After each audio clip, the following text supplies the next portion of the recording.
and gentlemen, I'm Steve Cheney, the CEO of the American Security Project, and we're really excited today to have an all-day panel. We're going to talk about Bangladesh.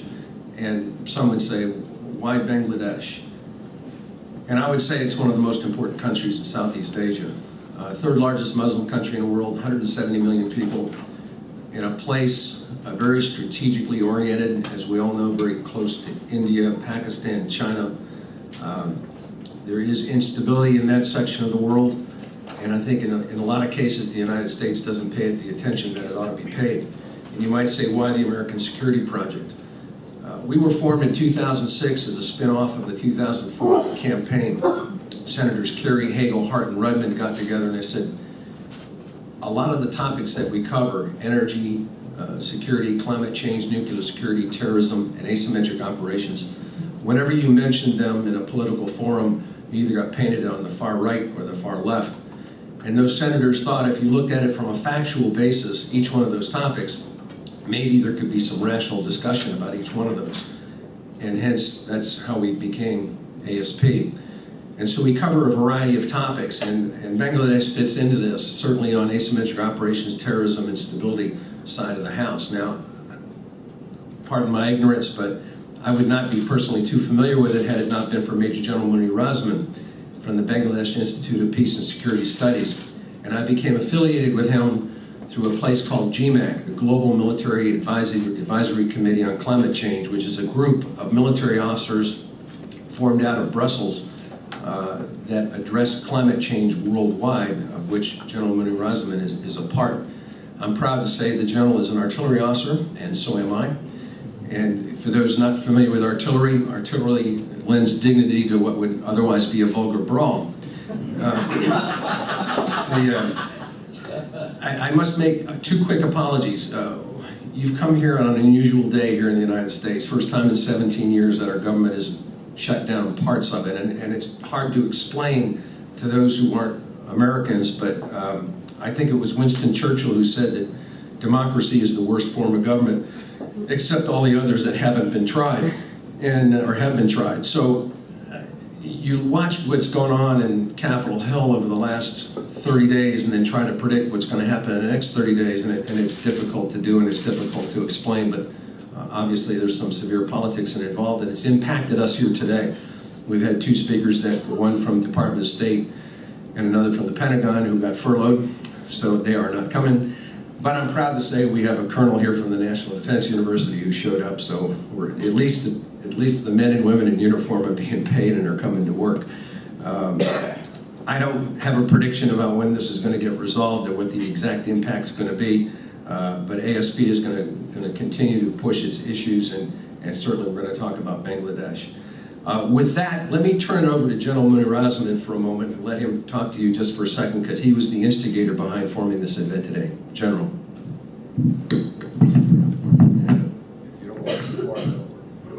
Thank you, Steve, and let me say a warm welcome to all participants here this morning for attending this conference on Bangladesh. It is not very often that you hear about Bangladesh in DC. So when Jim Cheney and I talked about it, I said that Bangladesh is a critical country, it's a friend of the United States. We have issues in Bangladesh which are not only important for the region, but important for the international system and to the United States. Bangladesh is a country of 170 million people, as the General said. We are the 7th largest nation in the world. And we are the 3rd largest Muslim country in the world. We are geostrategically located in a space which is most critical in the international system. We are co-located between India on one side and China on the one side. So what I say that Bangladesh lives with two giants, and it's a space that is to be watched critically for geostrategic importance. We also provide a very vital and a critical access to the Bay of Bengal and to the Indian Ocean. It's a country that has great challenges, but it's also a country that has tremendous potential. So for those reasons, I thought it'll be important for us to bring the discussion of the debate to DC so that we have a better understanding of that very important country, which is very often neglected in the international discussion. And I look forward to a very lively debate and a discussion throughout the day, because we have a very informed audience here this morning. So once again, a very warm welcome to all of you, and I look forward to a very informed debate today. Thank you. General, thank you, and thanks for your comments, and you're helping us put this together today. The first session is going to focus on a political outlook. There's 4 particular topics that we're going to cover: an update on the current political situation, the current political impasse and potential for political confrontation, the possibility of political instability, and the possible ramifications of political instability for Bangladesh and the wider region. And we've got a fabulous group of speakers here, and the way I would like to run this is give each of the speakers 5 to 15 minutes, 10 on average if you would like. And I'll introduce you all at first, then we'll just go down in order. And then when we're done, we can do a Q&A. I try to make it a little bit dignified, the rules on Q&A. I will pick the person who wants to ask the question, and if you would identify yourself, we'll bring a mic to you, and we'll work that way. We've got an hour, which isn't a whole lot of time, so without further ado, let me talk about our panelists. Ali Riaz is a public policy scholar at the Woodrow Wilson International Center for Scholars in Washington, D.C. He is a professor and chair of the Department of Politics and Government. And I was just chatting with him a minute ago. With Jane Harmon is now your boss at Woodrow Wilson, I understand. She's an old friend of mine. Dr. Dilara Chowdhury is a professor of political science and was associated with the Department of Government and Politics at, and I'm going to butcher this word, Jahangir. You do it much better than I do. University, Savar and Dhaka. She's involved with the democratization process in Bangladesh and has worked with USAID, CIDA, and the Asia Foundation. And last but not least, and Colonel, thank you for coming and thanks for your service, Colonel Brian Lamson is the JCS chair at the National Defense University. He's been there since this past July, and he's an aviator of quite reputation in the Army. So again, thanks for your service. With that, let me turn it over to Ali, and the floor is yours. Thank you. How do I turn it? I hope you can hear me. Thank you. Thank you to ASP for inviting me. And I understand it's quite early in the morning, at least it is for me. 9 o'clock is not exactly my kind of time that I would be interested in speaking on a very difficult issue. And particularly those who have traveled from Dhaka, Bangladesh, I understand you are having jet lag. So my challenge is to keep you awake. Nevertheless, Bangladesh, the political situation in Bangladesh itself is sufficient enough to keep you awake. Because things that are going on is, I would say in a very modest manner, that it is worrying. 2 central issues are dominating the Bangladesh politics, and going forward, I see these 2 issues are going to be dominating for quite some time, particularly in the short term and perhaps in the middle range conversation as well. One of them is, of course, the issue of election, meaning that the general election, to be or not to be. No, I'm not trying to be a literature person, but the question is to be or not to be, because what happens at this point is whether Bangladesh is going to have a timely election or a fair election. That has become an issue. As for the issue of election, looking at Bangladesh constitution, what does it say? Bangladesh constitution at this point, after 15th Amendment, suggests that there should be an election at the end of the 5-year term, but not exactly at the end of the 5-year term. The constitutional provisions, the way I put it out there, you'd notice that it says either 90 days prior to the dissolution of the parliament, completion of the 5 years, meaning from now, between 24th of October and 25th of October and 24th of January, there is a time frame, then there should be an election. Or if for some reason the parliament is dissolved, then it should be 90 days after that, meaning between 24th of January and 24th of April, there should be an election. Now, what will happen during this election period? That is the point. Who is going to run the country? According to the current constitution, it is the incumbent government which should continue with that. What is the problem with that? The problem with that one is the matter of simply fair play. Whether with an incumbent government and political incumbent government, is it possible to have a fair election? Bangladesh experience tells us that it hasn't happened before. And I'm cautiously making this statement that it hasn't happened before. I'm not suggesting it is not possible because I don't know. And as a political scientist, we don't talk about future with certainty. But definitely, what we can say that without a caretaker regime, or at least a neutral caretaker regime, previous elections have not held fairly. In the instances where there was a caretaker regime, the elections have been acceptable to everybody, or at least produced a fair result to it. Now, what the Prime Minister has been saying in regard to this caretaker regime, or the period during the election, that the government would not function as a policy makers, rather they would function as simply a matter of daily activities. That is Prime Minister's statement. There is nothing in Bangladesh Constitution that says that it would be like this. The composition of the government, function of the government during the period of election is not stipulated, meaning it leaves at the personal choice of the Prime Minister. And so far, what she has told that the cabinet will not make any policy decision and the parliament would not meet during this period. Now, we'll have to take it, it's a matter of leap of faith, because there is no reason, or at least according to Bangladesh Constitution, there is no way you can ascertain that there would not be any parliamentary session. Parliamentary session can be called by the President. And during this 90 days period, if there is a need, the President can call a session. Or the Cabinet can actually make any decision if the Cabinet is there. Who is stopping them from that? Rather than simply taking the statement from the Prime Minister. Now, going forward, what is the tenure of the Prime Minister? According to Bangladesh Constitution, Prime Minister can stay until a new Prime Minister is sworn in. Meaning that if there is an election tomorrow, Prime Minister can actually think of providing the power, transfer the power day after. Can she? Not exactly.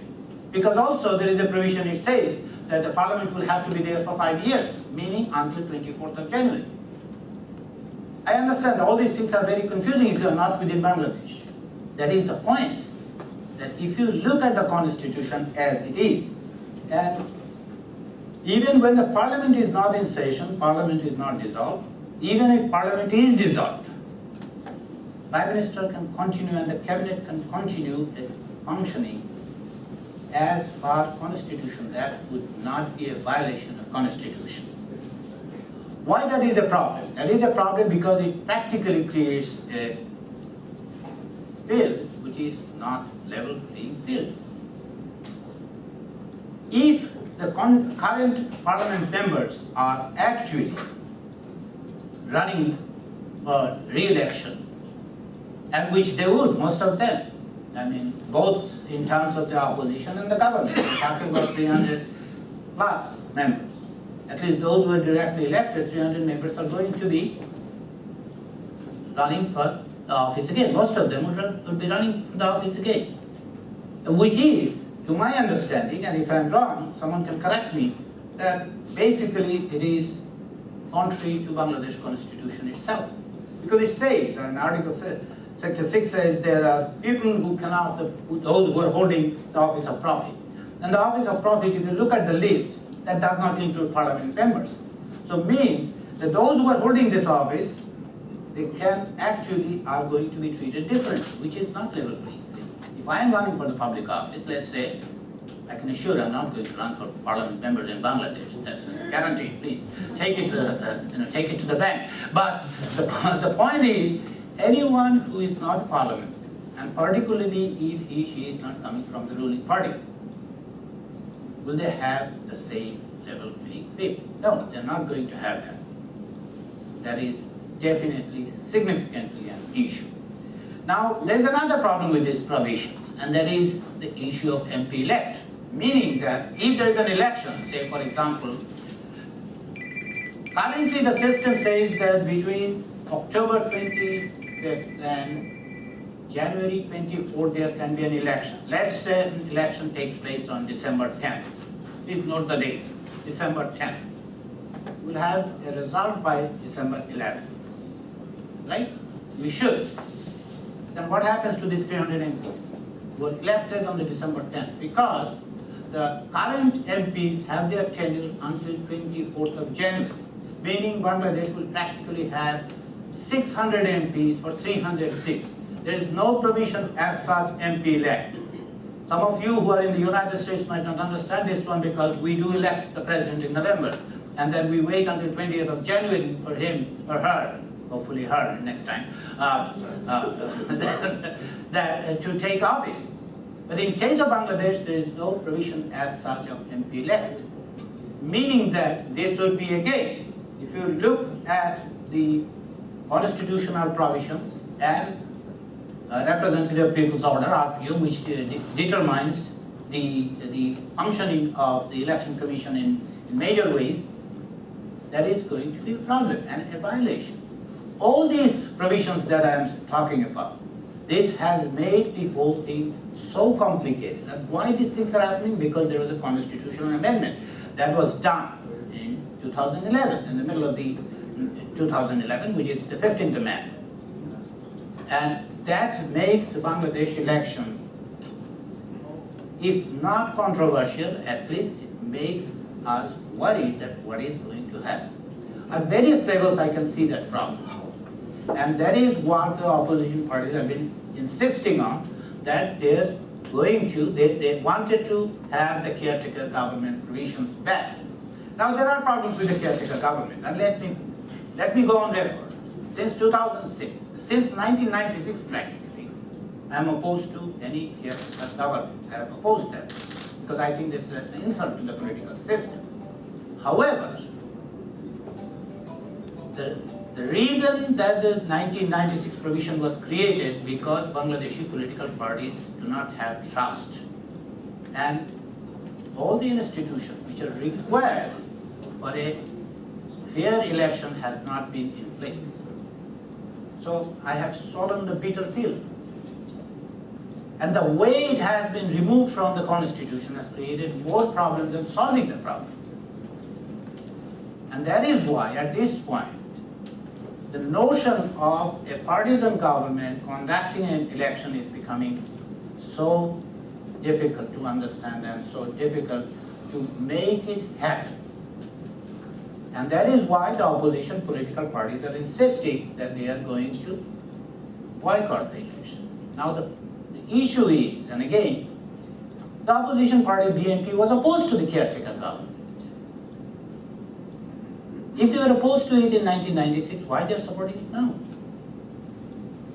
If we are thinking that it is a very democratic aspiration that is forcing them or compelling them, sorry, I am not convinced yet that this is a very democratic aspiration that is compelling. It is a simply matter of power game. Had they been in power, I am sure they would have opposed the same thing. And they have done it for years. Now, what is the situation now? The situation is as such that BNP and, of course, its allies are suggesting that they are going to boycott the election.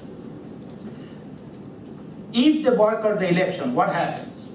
In Bangladesh, the elections that were boycotted by opposition or large major political parties have never produced an acceptable election, never produced a result that is acceptable to everybody. Any parliament that was elected in the absence of major political parties didn't survive more than 2 years. In at least one instance, it survived less than 3 months because it loses the legitimacy. Lack of legitimacy would be the major issue in regard to an election if it is boycotted. And if it is boycotted, what is the plan? If I am listening to former Prime Minister and BNP leader Khaleda Zia lately, she said that she is going to resist one. Now the point is that in case of Bangladesh, other than 2006 elections, never ever an election were cancelled after declaring the schedule. Never. You can take it from 1937. And at least 30+% of people have participated even in case of an election which is boycotted by major opposition parties. Whether you take it 1988, you take it to the, then 1996, February 15, in early election, people tend to participate. Now, with a partisan government, incumbent government, running an election with the absence of major political parties, producing a result, what would be the consequence of it? It would be a disaster. It would be a disaster in the sense of the political stability. A, lack of legitimacy of the parliament would be a major issue. And the second element would be, let's say the election has produced a result with 200 seats, meaning in 100 seats the situation has been different, and due to political instability, due to violence and all sorts of things, if it turns out that the government has not produced or has not succeeded in having an election of 300 seats, does that parliament still remain valid? Is that a parliament that we can call legitimate? That would be an issue that we don't know yet. That would be a constitutional issue going forward. So all these things are on the plate, and it has consequences beyond Bangladesh. Because in any case, wherever there is a political uncertainty and increased violence, what we have seen is the rise of groups that we are not very fond of. Okay? I'm trying to put it as modestly possible. Meaning that violence would actually engulf the nation. And there could be some spillover effect beyond the boundaries of Bangladesh. It would create a situation, or at least hospitable environment, for the militant group to operate. If you have noticed in the past 3 or 6 months, there have been new groups of the militant groups that are emerging out of Bangladesh. Of course, there are regional dynamics to it. There are countries, with due respect to them, not exactly very interested to see a stable Bangladesh. So with all these things, and most of these things are hinging on one thing, having a fair, timely election. Without this would be a disaster, and what I see, a disaster in the making. Current incumbent government has been inflexible on this issue, unfortunately. At the same time, what we have seen is that there have been many formulas that have been put forward in order to find out a solution to it. And there has been no conversation between the two political parties. Time is running out. We are talking on the 1st of October. If we have to believe Prime Minister, and that is between now and 25th of October, there has to be a solution that needs to be formulated. And that is in the best interest not only of Bangladesh, but beyond Bangladesh. Those who are sitting here, we understand that instability in Bangladesh is not exactly only an issue for Bangladesh. It has larger implications for the region, and again, if you look at the map, the geography, what you will see, we are locating Bangladesh. You can easily locate Bangladesh in the arch of insurgency. And if that is continuing with an unstable Bangladesh, that doesn't actually send a good message or good signal. I hope that will be taken into account as we proceed with our Q&A and our conversation. And thank you again to ASP for inviting me to share my thoughts. Thanks. Dr. Riaz, thank you. Somebody once said that democracy is kind of like watching sausage being made. This is a tough business. I'm not sure you always want to watch it, but those are very interesting comments. I'm sure we'll spur some big conversation here in a minute. I failed to mention a couple of things here. One, if you've got a cell phone or something, if you would please put that on mute, I would appreciate it. This is on the record. We are recording it. We will put it up on our website. We have a Twitter hashtag, so we're going to be twittering all day long. So if you're having trouble taking notes, we'll have it up on the website here in a day or two. So I appreciate that. With that, let me turn it over to Dr. Chowdhury. Thank you so much. First of all, I thank the organization of this seminar for giving this opportunity to talk to you about the situation in Bangladesh, which is very grim. And people of Bangladesh are anxious and they are gripped with fear that the political impasse between the two major political parties over how and under what kind of interim government the elections should take place have actually generated this kind of apprehensions and fears in the minds of the people, like Dr. Anil said, the consequences, if there is no free, fair election, what will be the consequences for Bangladesh? The consequences, like we said, will be turmoil, instability, violence, and we all know, and which will actually have impacts in the region, South Asian, across the South Asian region, and even spilling over the borders of South Asia. And also that we all know, everybody present here, we all know that extremist groups, whether they are left or they are right, they always rise in a situation where there is a power vacuum and an environment which is chaotic and government is non-existent. They can, in those circumstances, actually attract the unemployed, educated youth to either of these extremist groups. And Bangladesh being a Muslim majority country, I shall not be surprised that young people are attracted, because you see the point here will be that in Bangladesh the democracy has not functioned. In Bangladesh the military civilian rule has not functioned. Then maybe this is an option for us. So out of frustration, there can be trouble from the extremist political parties. Now, Dr. Ali Riaz has explained to you about the present situation, the impasse over the political parties, between the two major political parties, why we are having such uncertainties about holding a free and fair election.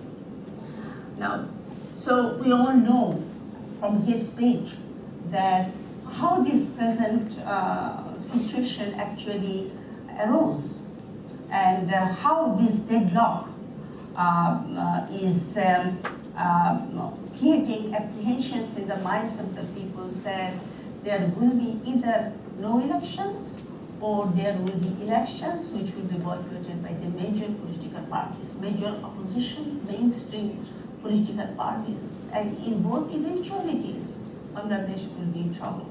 No question about that.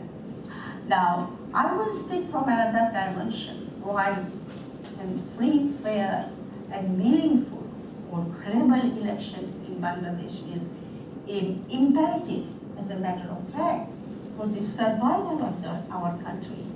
Because end of democracy means end of Bangladesh. And we in Bangladesh, of course, you know, nobody in Bangladesh wants that. People in Bangladesh fought liberation movement in the name of democracy, and they have been actually hoping and praying that the system will be consolidated. Democratization will take place, democracy will take roots in the country, and thereby eliminating a lot of social, lot of problems like accountability, lack of accountability, lack of transparency of the government, and you know, rise of corruption and lack of accountability and lack of transparency, of course, you know, give rise to corruption. We know that because there is a very uncanny relationship between democracy, which is not working, and the corruption, the rise of corruption. This has been found by study after study that more democracy you have, less corruption you have. So that the Bangladesh government, since the reintroductions of parliamentary government in 1991, are facing corruption issues, and it is as a rising trend, indicate that the governance in the country or consolidation of the democracy haven't had that kind of success. Now, I will talk to you about the scenario in present, scenario in Bangladesh since AL came to power. Now, that does not mean that, whatever I would be saying about the political situation in Bangladesh during the present AL government are only their contributions. Successive governments have actually contributed. And people actually, after this caretaker government issue, caretaker government was hijacked. Again, because of the impasse between BAP and Awami, an unfortunate phenomenon like army intervention took place, and the caretaker government perpetuated for 2 years instead of 3 months, constitutionally mandated 3 months, was a big setback for the democratic process. And according to actually, the institutions who actually ran the performance of the democratic governments all over the world, pointed out that in 2007 and 2008, ranking of Bangladesh's democracy or index for failure state or corruption perception, the government's performance was at the lowest level. Obviously for the reason, because that government was actually not a representative government. So we still think that bad democracy is better than an authoritarian government. But we do not want to be bogged down with only because bad democracies are better. We want to improve democracy's performance so that we are not inflicted with poor governance, misgovernance, where people have no human rights, people are actually, no freedom of expression, media clampdown and all that. Now, to begin with, when AL government came to power in 2008 with a thundering victory under the caretaker government, again under the caretaker government, there were hopes because in the manifesto, election manifesto, Awami League most emphatically promised that they were going to actually change the style of politics in Bangladesh and the political culture of Bangladesh, because everybody knows that Bangladesh's democracy actually have had hiccups and problems because of the lack of political culture, and the democratic system was first assaulted by none but the founder of the nation, Sheikh Mujibur Rahman, paving the way for the civil military authorization. And ironically, it was Ziaur Rahman, the military ruler, who had civilianized and got elected, introduced the multi-party system and the politics which is conducted under the multi-party state. But we have had 2 decades of civil military rules. And when this parliamentary government was reintroduced in 1991, after countrywide agitations and violence by all political parties, having a consensus and having a framework that after election, first of all, it would have to be an ad hoc election, and then there were framework through which the parties would actually work and cooperate with each other to consolidate the democracy, because election is the first stage, and beyond election, you have 101 things to do to consolidate the democracy. Unfortunately, that did not happen. Soon the parties, main political parties, indulges in confrontational politics, and this confrontational politics is the manifestation of mistrust and disrespect for each other. The major political parties, they don't have trust between them, they're suspicious of each other, and they feel that one cannot trust the other political party. But with the, when the caretaker government was actually incorporated, at the behest of Awami's countrywide agitation and countrywide violence. This was not, as student of political science, we all predicted that this is not compatible with parliamentary system. We have pointed it out, but then Bangladesh, then Awami League constitutional expert, they indicated that it was needed for doctrine of necessity. Well, accepting that fact, as many as 3 elections took place under caretaker government. Then the caretaker government was also corrupted, and we know what happened in 2007. Now, when Awami League came to power in 2008, we were all very enthusiastic that this time, because Awami League has a thundering victory, 3/4, capturing 3/4 of Parliament's 300 seats, some of the promises will be actually carried out, fulfilled, and she will work to fulfill those promises. But unfortunately, 3 months, at about 3-4 months, we were very, very excited because of the way because of her statements and because of her desirability that she really wanted to consolidate democracy by inviting the opposition, because without opposition in the parliament will obviously become dysfunctional. But within 3-4 months, we witnessed the same kind of confrontational politics between the major political parties, between the ruling party and between the opposition. And the way the political process in the country was carried on clearly indicated that AL has gone back to his promise, manifest electoral promise, that it will really consolidate the democracy, because they slowly and steadily started politicization of the national integrity system of our country. What I'm trying to say that the major constitutional institutions like parliament, like judiciary, other constitutional bodies were getting heavily politicized.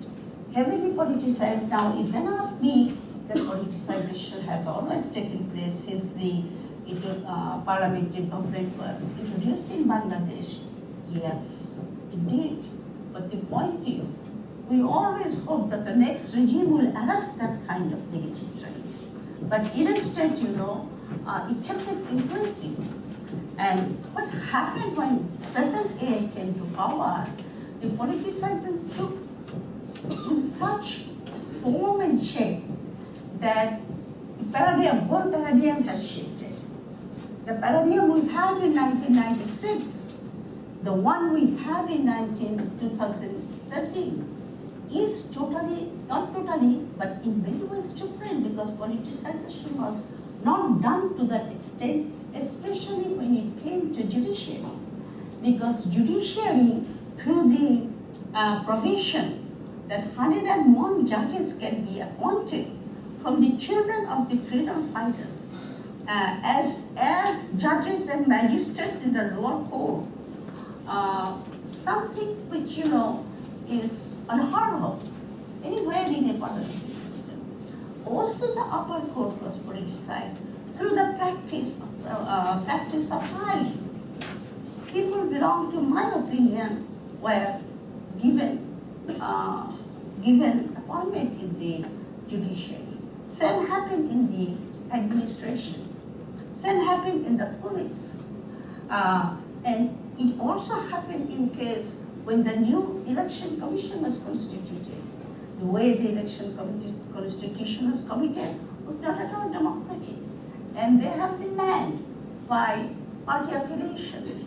And recently, because of the suspicions we had about the election commission, their recent activities, like changing the PRO, where they have reduced the punishment for the candidate who violate the electoral laws and code of conduct, is something which took us in surprise, because the candidates are when they contest the election, they violate a lot of electoral laws, and also they give wrong statements about their financial assets. An election commission is supposed to detect them and cancel their candidature. And so, incidents like that has eroded people's faith and trust with the election commission. And as a result, what has happened? We have not been able to arrest the corruption. Corruption is rampant in Bangladesh. It is pervasive. And people who in 2010 had a perception that government is trying to arrest the corruption in the country, that figure has now risen to 50%. Those who do not believe that government is trying to arrest the corruption, especially the incidents like Hallmark, incidents like share market scam, of the bridge, and many other vandalization, I would say, of the banks have changed people's people's perception. And another thing which has worried me very much, with us very much, is rampant human rights violation in our country. There are custodial death in police remand by torture, arrest of the newspaper editors and not allowing them a bail or anything, constricting expression of freedom, like, expression of freedom. We have only 2 channels through which we can express our concern or our criticism about the government, and that is, one is newspaper and one is television channel, where they have regular talk shows and people of various opinions go and express their opinions. But recently the government has clamped down on 3 channels, as many as 3 television channels, arrested editors of the newspapers and have not been given any bail. They are in jail without any trial or without having been produced before the magistrate. Talk show, if something you say about the government, criticizing the government has a very clever way of punishing those people. And the government does it through the help of court, which is in their grip. And one of them is present here, who has been summoned by the court for saying something in the Mr. Mahfuzullah. Here I am on the back. He's saying something on television criticizing the government. So, freedom of expression, like, when I go to a television talk show, my well-wisher, they tell me that don't say anything which will, irritate the government. Be nice, talk in such a way that the government does not get ruffled. And I said, what is the point of going there? If I cannot speak my mind, then there is no point there. So freedom of expression, is being thwarted in Bangladesh, and these are very worrying facts.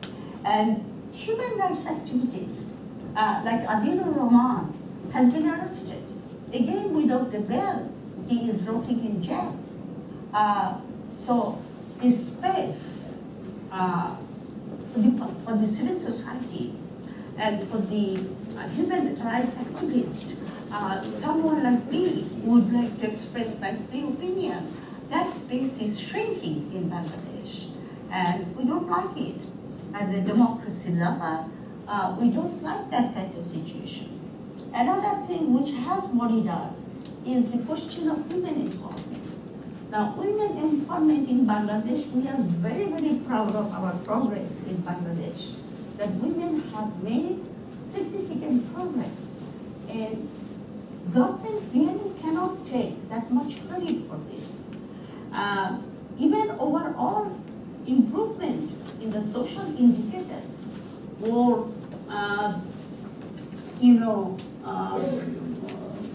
the growth rate of the GDP, because these always have happened because of the private sector attempts. For women employment, I give credit to 2 very important citizens of Bangladesh, and one is Professor Dr. Yunus, and another is Sarfaz Roshan Abed. Now, these two gentlemen are really committed for women empowerment. And through there, because I have personal contacts with them, I know their vision, I know what's their attitude towards women empowerment. Now, through their programs, millions of women actually have benefited to become entrepreneurs and become confident, earning self-esteem. And even urban women, I mean, like me, we are very privileged because we live in the urban areas, we have some education and all that. But even we feel that these two women have given us that confidence,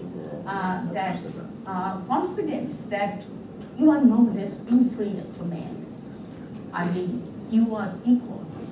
So, this confidence, urban women actually have internalized, and you can see many women entrepreneurs in the cities of Bangladesh, and women are going for other kinds of jobs, excepting teaching and becoming a doctor. Now, we have 6 sisters and 2 brothers, and my father always used to say that there are 2 professions open to you. I was growing up in 60s. Either you become a doctor or you become a teacher. No other profession is respectable for a woman. And you pushed every one of us to become a doctor. You are successful in sending only one sister to become a doctor, and she became his favorite, but the rest of us went for teaching. We are all professors, we are all teachers. So, you see, harassment of Professor Yunus in such a way,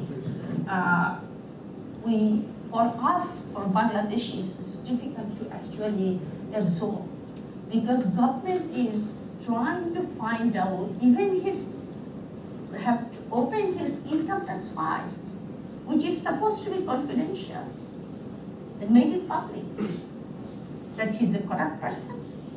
He evaded income tax. All sorts of investigations are going on against him. Has not been able to point out so that they can send Professor Yunus to jail. This is a very, very, I should say, ominous development for the empowerment of the women in the country. And also the amount of religious human rights violations and this media restrictions, the government has actually going for, besides Special Power Act, Article number 54, in the Criminal Act, through which the people can be arrested without warrant. Government is actually amending the law of the Anti-Terrorism Act, and where the definition of terrorism has been so wide that, anybody can be actually arrested. Dr. Dilara, can we wrap this up? I mean, just 2 minutes? At most. At most. Okay, so you see, the point here is that situation in Bangladesh is very, very grim.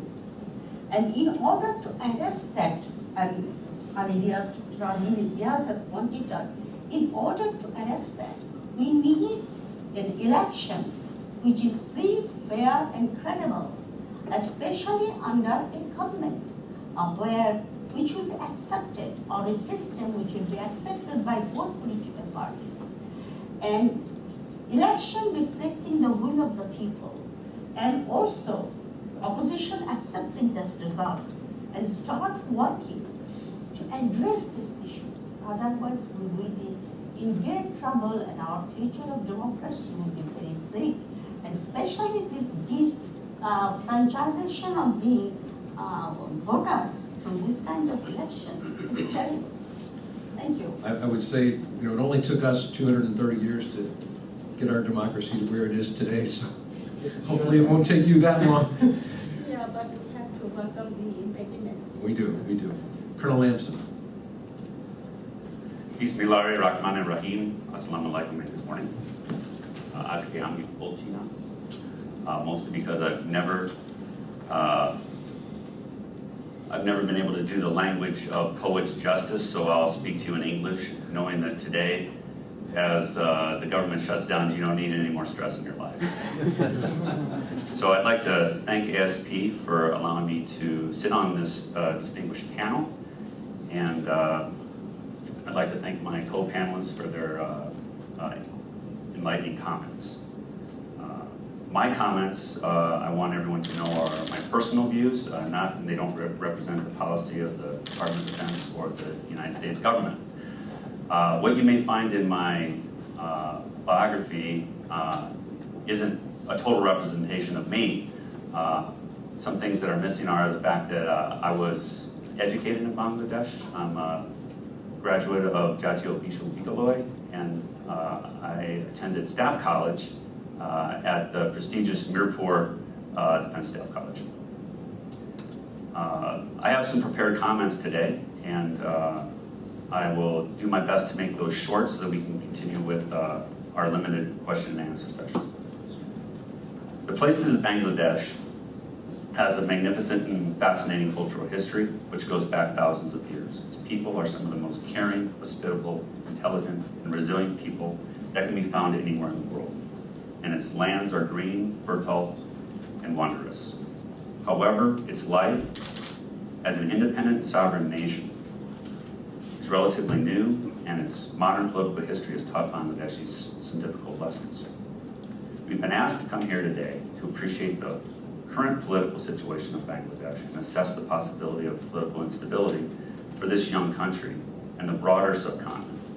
Analysis of any country's political situation must be grounded in the methodological framework within the competence of political science theory. And in this case, must include a statistical analysis, but to the extent our conversation is beyond the borders of Bangladesh, requires a different yet complementary set of skills, more closely related to international relations.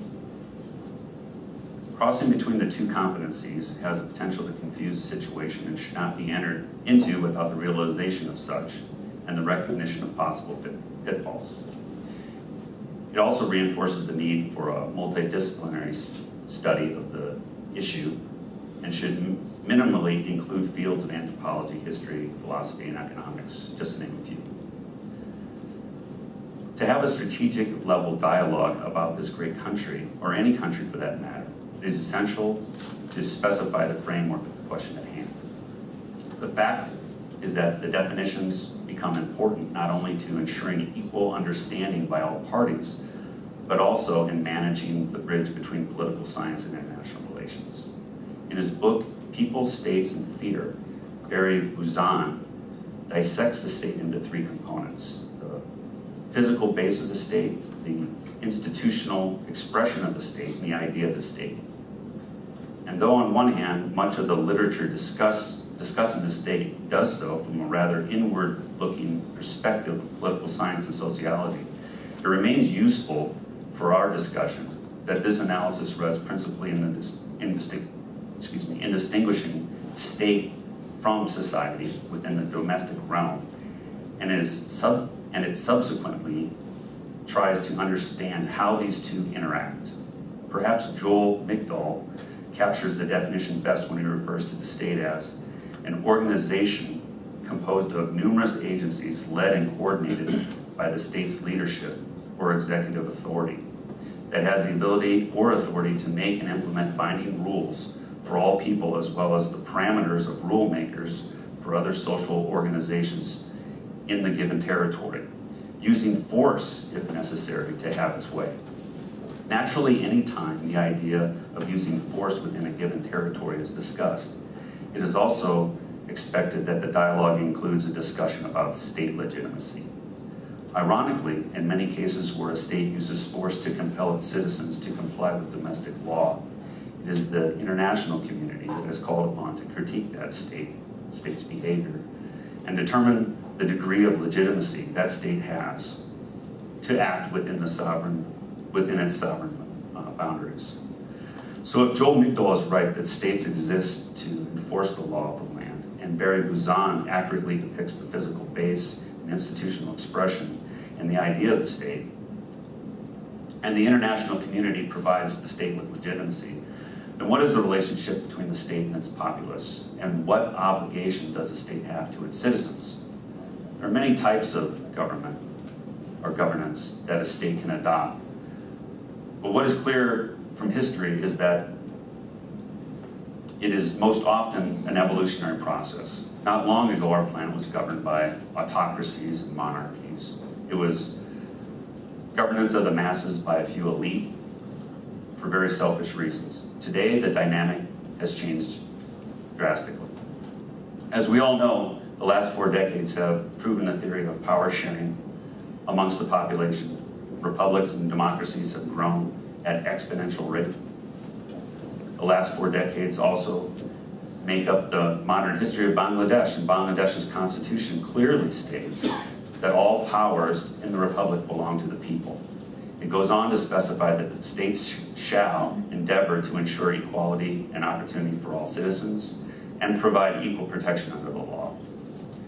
These guiding principles make up the challenge that politicians continually face within democracies, empowering majority rule while ensuring minority rights. Herein lies politics, the art of influencing people combined with the art of compromise. What has become clear in political science is that the state is an organizational model that represents the values of its people, and these values tend to change over time. When the values of people change, a credible state is able to adjust and adapt to this change, and its legitimacy will not be questioned. Does Bangladesh face political instability? To my mind, all functioning democracies do. But what sets thriving democracies apart from others, and what compels repressed people to seek self-rule, is the desire for citizens to have a voice in their governance and to shape the values of their country. One well-known tool used by analysts is the Political Instability Index, which is generated periodically by Economist magazine. Far from perfect, this index does serve a useful purpose in identifying possible changes in a country's political dynamic. In the case of Bangladesh, the index clearly shows an increase in political instability. All the more reason that as Bangladesh moves closer to the national elections in coming months, its political dialogue must continue unfettered. And as we acknowledge the galvanization of politics throughout the history of this country, we must continually ask ourselves the philosophical question: does the state exist to rule the people, or does it exist to serve the will of the people? Without a doubt, the political stability of Bangladesh is of concern to the wider region and to the international community. We all know that Bangladesh has overcome many challenges and adversities over the years. But let us not forget the source of Bangladesh's creation: language. The Mukti Bahini were seeking a political voice within a repressive government. They also fought to protect their language. That same language must be the tool that enables the political dialogue that is representative of the value structure of today's Bangladeshi people. Thanks. Right, thank you. Yes, you bet. Great comments all the way around, panelists, and you certainly educated me. And we're running a little short on time, but I do want to open it up to Q&A. If you'd like to ask a question, please hand it in the air. We're going to bring a mic to him, Matthew. Yep, we'll bring a mic to you. State your name, keep the question relatively short, and we'll try to get an answer. Yes, sir. Thank you. My name. That's one. Thank you. My name is Tom Dine. I am currently affiliated with Search for Common Ground here in Washington. I was in the United States Senate in 1971 during the debate over the Pakistan Civil War, and was on the side of liberating Bangladesh against the so-called tilt. Having said that, many years later, here we are. And I've worked in the former Soviet Union, so the idea of corruption is not new, it's constant. And wherever there's money, there's corruption. Both of you used the word corruption. You never defined it. You never gave us anecdotes or found examples of who's corrupting whom and how. That's what I'd like to hear from you. Dr. Allen first. Tom, thank you. Thank you for your support in 1971 for Bangladesh. I never had the opportunity, but let me thank you on behalf of Bangladesh population for your outstanding role. Yes, against the tilt and against the U.S. policies at that time. Now, I haven't mentioned the issue of corruption in my presentation, but let me put it this way. I see corruption as the abuse of power for personal gain, period. I mean, whatever way you do it, wherever you are doing. It could be the personal gain, could be money, personal gain could be political privilege, personal gain could be doing all sorts of other things. So for me, it is a very simple definition. I don't want to go into, and possibly because I'm not an economist and I'm very afraid of numbers, I cannot do 2 + 2 unless I have a calculator in my hand, but that's why I define it personally for me in a very simple manner. And if you abuse the power for personal gain, it is a corruption, period. Dr. Dilara. Oh, thank you so much. Before I answer your question, I have a question for you. And this is out of curiosity, nothing else. I want to actually, I've been wanting to know the answer to my question for a long time. Now, when I read the articles about Bangladesh's war, 1971, I have noticed that American scholars, they refer it as civil war, which the Bangladeshis don't like. For them, it is a liberation war. We use both terms. Until... What would you say is the correct one? Well, in what I've written, I use both. In the beginning, it was the Pakistan Army suppressing, first of all, it was the suppression of an election, the very same topic we're talking about today, and to deny its reality. And secondly, was the suppression of human beings by the use of force. Same thing's happening in Syria today. We call that a civil war. It's a bloodbath. It's a civil war, and 3 million killed and 10 million refugees is a bloodbath. But particularly after the Indian Army went in, I consider that a war of liberation. And I did use the term liberation in my own. No, this is my own curiosity, please. But I don't want to get into philosophy or political science. It was a war of liberation, and that's the term used today. But I don't see what's wrong with civil war either, because the Pakistanis killed their own country. Yeah, this is what I would like to think, because when the war started, it was within the framework of Pakistan. Yeah. So it was a civil war. Yeah. In the beginning, it was a civil war, it turned into a liberation war. The reason I ask you that, if I say this thing in Bangladesh, I will be considered to be a person who has committed treason. That is why I ask you this question, because I have seen this in many American authors' writings. Anyway, about the corruption. The corruption, I agree with Dr. Riaz that it is the misuse of power to gain personal benefits.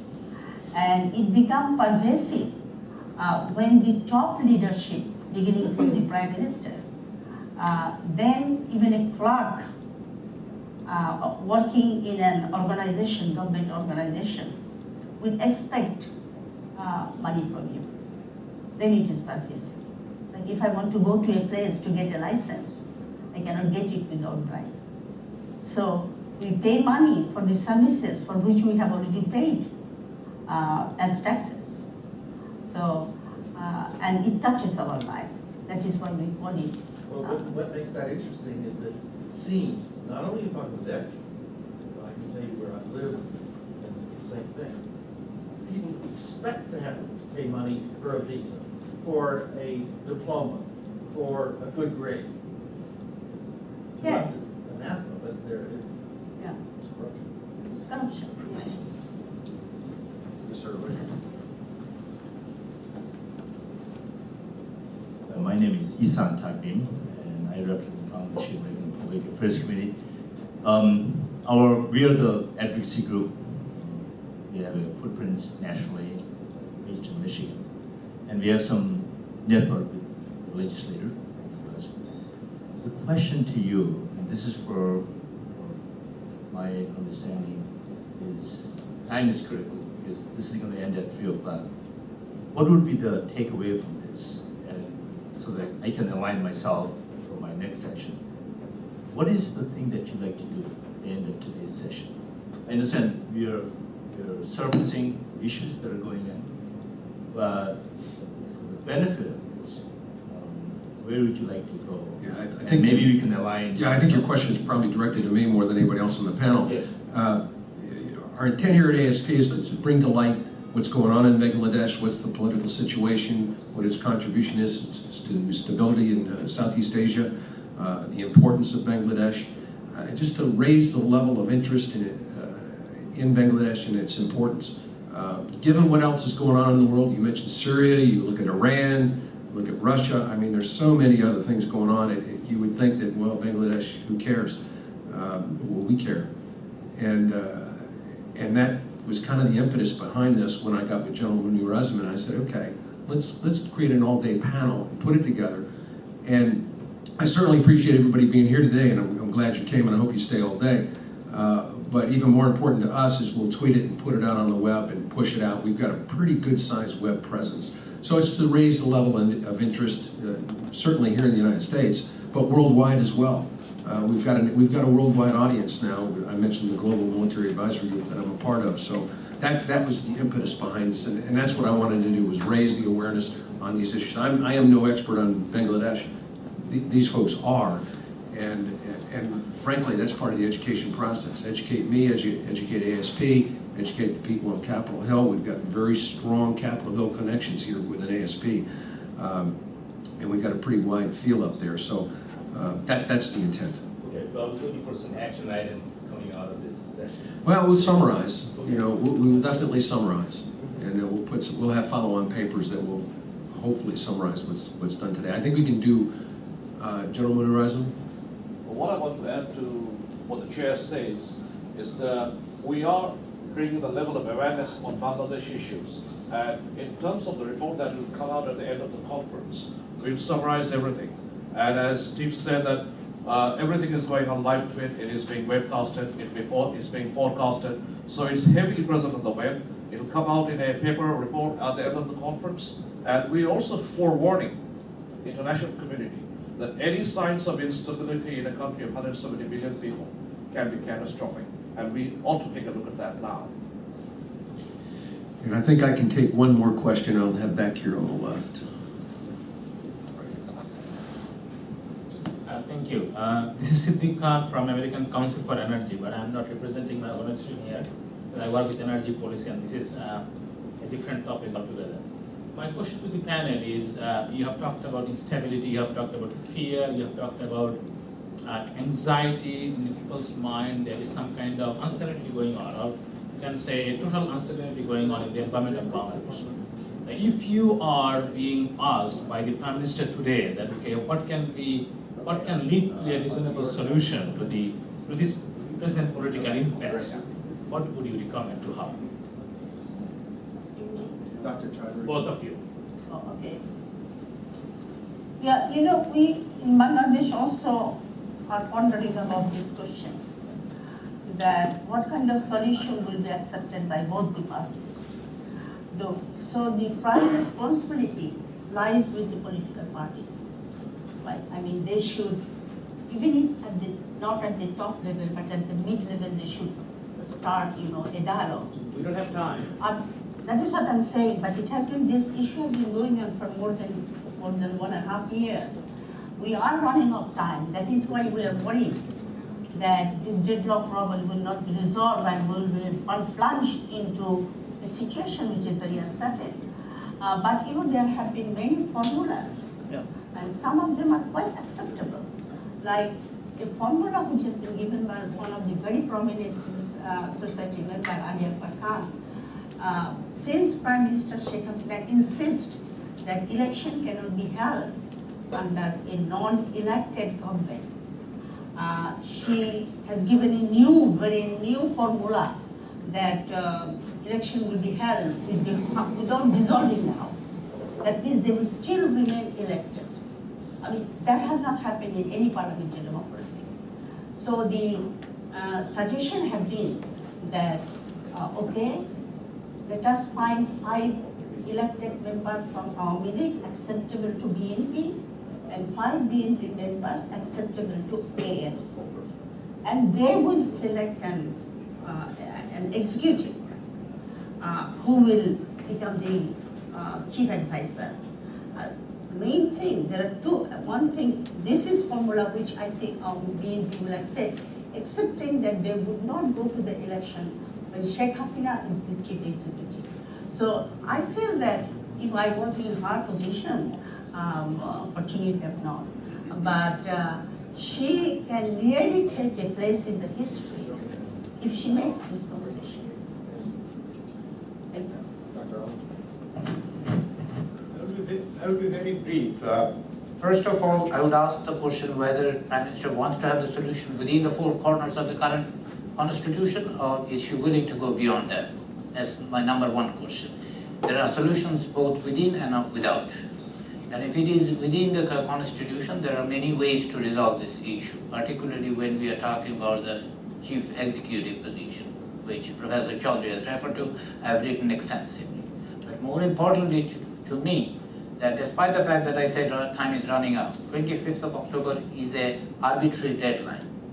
Let us make it sure, and for the record, that as a matter of fact, if the government wants a concession, wants to make some concession, have a compromise, they have actually until 23rd of January, if they want to do it. Because if a solution can be found by 23rd of January, on 23rd of January, if the parliament is dissolved, you have 90 more days to have that election.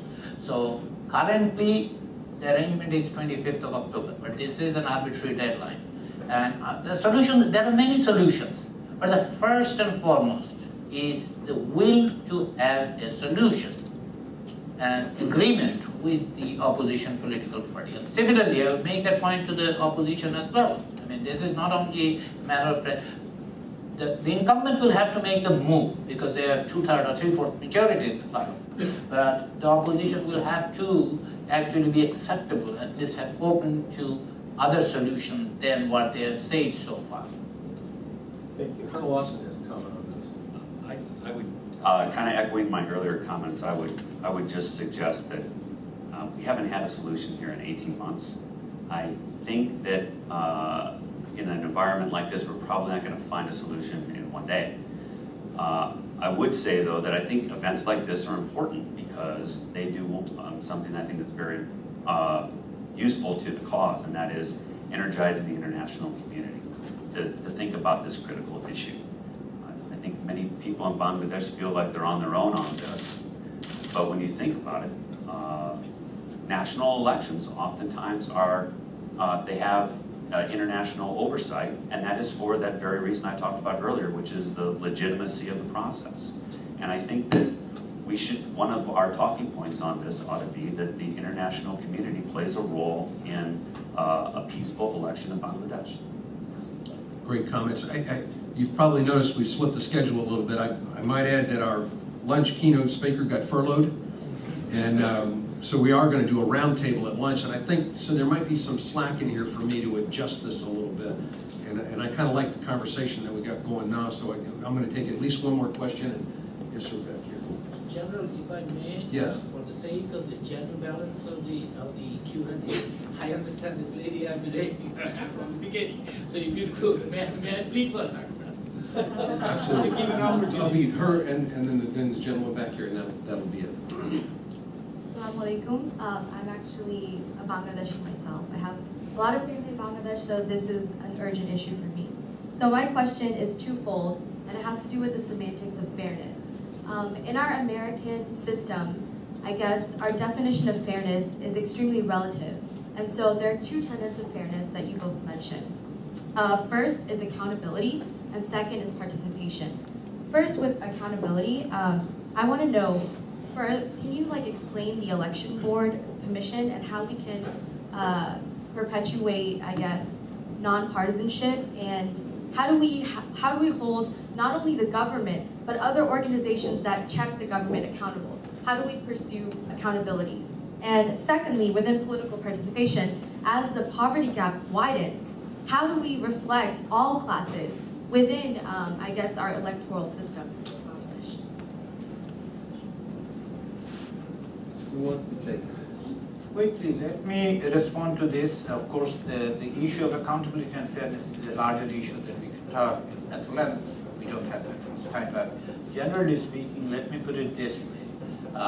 Accountability is not only vertical, it is horizontal as well. So it is not only 5 years once you come to the electorate of this thing. The problem with Bangladeshi society, particularly Bangladeshi political system, is that the notion of accountability is completely absent.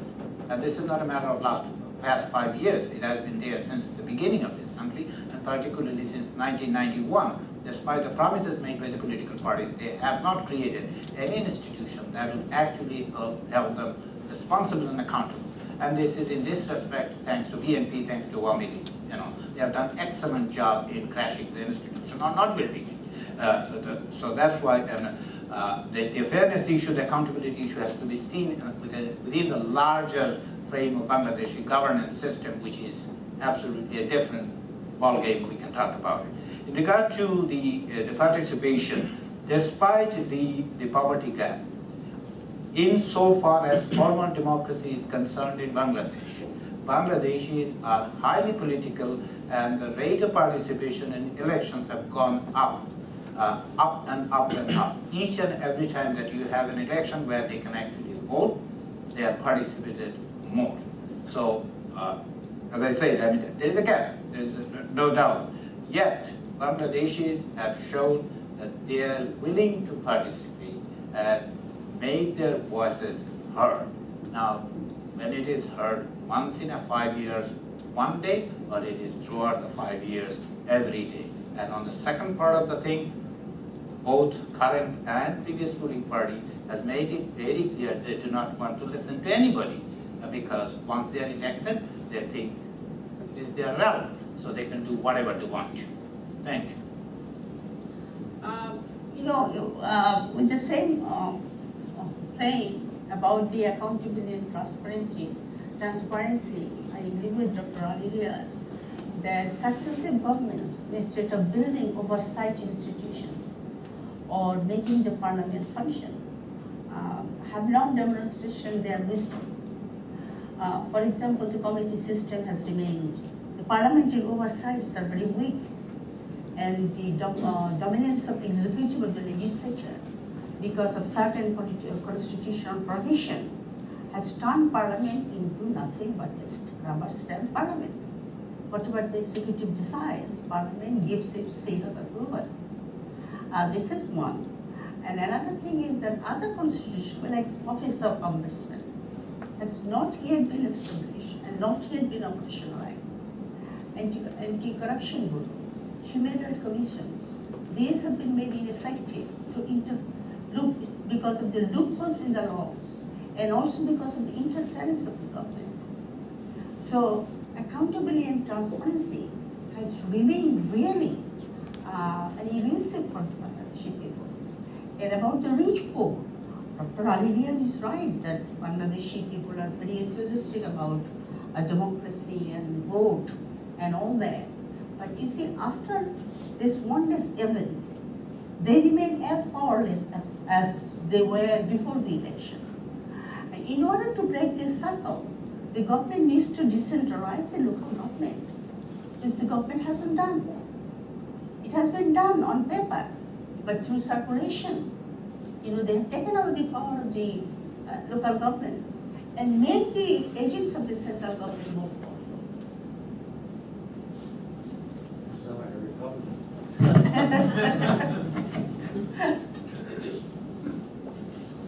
Thank you.